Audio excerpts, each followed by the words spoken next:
ante la tremenda confusión que generó un entredicho entre autoridades de la Cruz Roja Paraguaya y auxiliares de otras dependencias de esta misma institución, las autoridades de la Secretaría Nacional de la Niñez y Adolescencia decidieron investigar de oficio el caso de una niña de 11 años que quedó embarazada.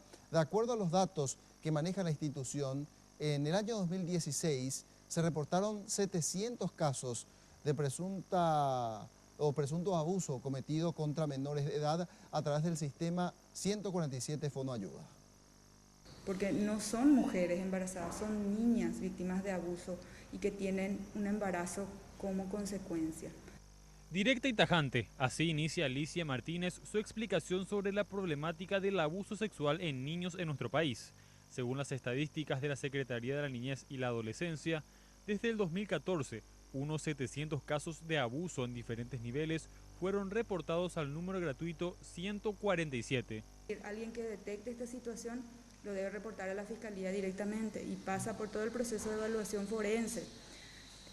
Y posteriormente se hacen las comunicaciones casi en simultáneo con la instancia de protección. Una va por el hecho punible y otra va para la protección de la niña, con todo lo que implica las primeras profilaxis de salud. 2 casos fueron reportados en los últimos días en el hospital de la Cruz Roja.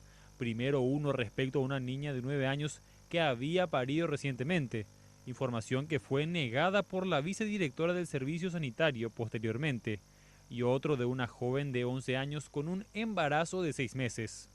Nosotros no somos un órgano investigativo jurisdiccional, pero sí somos el garante de derechos de ente rector, entonces es para saber en qué condiciones está, si existe el caso, poder hacer todas las atenciones necesarias para proteger a esa niña.